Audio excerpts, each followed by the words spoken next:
Good morning. ఈరోజు ప్రధాన్ మంత్రి జీవన్ జ్యోతి బీమా యోజన గురించి మాట్లాడుకుందాం.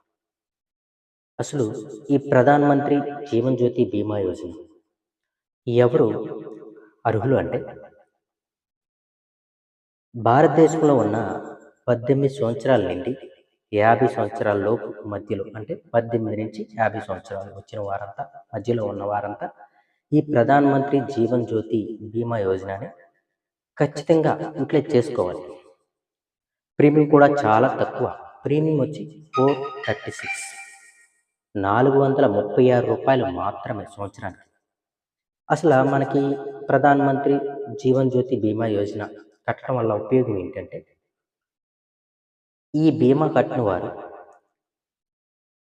ఎవరైనా చనిపోతే యాక్సిడెంటల్‌గా కానీ, న్యాచురల్‌గా కానీ చనిపోతే వాళ్ళ ఫ్యామిలీకి 2,00,000 బ్యాంక్ వాళ్ళే కాల్ చేసి ఇస్తారండి. బ్యాంక్ వాళ్ళే మీ ఫ్యామిలీలో మెంబర్ ఇలా ప్రధాన్ మంత్రి జీవన్ జ్యోతి బీమా యోజనలో ఇన్సూరెన్స్ కట్టారు. మీకు 2,00,000 ఇవ్వబడతాయని ఎవరైతే నామినీని చెప్తారో నామినీగా పెడతామో వాళ్ళకి ఈ 2,00,000 అకౌంట్‌లో క్రెడిట్ చేస్తారు. వితిన్ 60 డేస్ 60 రోజుల లోపు.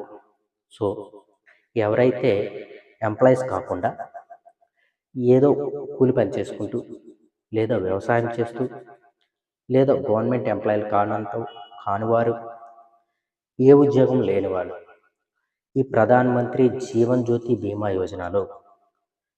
436 కడితే సంవత్సరానికండి చాలా తక్కువ. ఈ డోక్రా మహిళలని ఎవరైనా బ్యాంక్ అకౌంట్లు ఉంటే బ్యాంక్ వాళ్ళు చెప్తూ ఉంటారు, సార్ మీరు జీవన్ జ్యోతి బీమా యోజన కట్టండి సార్ అంటారు. మనం కట్టం. ఎందుకంటే రూ. 436 కట్ అయిపోతూ ఉంటాయి అంటారు. ఇది చాలా తప్పండి. ఎవరైతే బ్యాంక్ వాళ్ళు చెప్పినట్లుగా జీవన్ జ్యోతి బీమా యోజన తీసుకోమంటారో మీరు వెంటనే ఆ డాక్యుమెంట్ సబ్మిట్ చేసేయండి. ఇది మీ ఫ్యామిలీ మెంబర్స్కి ఖచ్చితంగా ఉపయోగపడుతుంది. ఒకసారి ఎవరు కట్టాలో ఒకసారి చెప్తాను.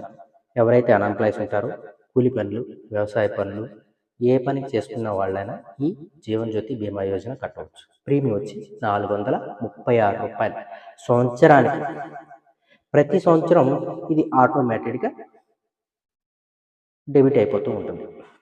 సో ఎవరైతే ఫ్యామిలీ మీద నేను చనిపోయిన తర్వాత కూడా నా ఫ్యామిలీకి సపోర్టెడ్గా ఉండాలి అనుకుంటారో వాళ్ళంతా ఈ 436 ప్రీమియంను ఖచ్చితంగా కట్టండి. ఇది హెల్ప్ఫుల్ అవుతుంది. ఈ వీడియోని ఒక 10 మందికి షేర్ చేయండి. Thank you so much.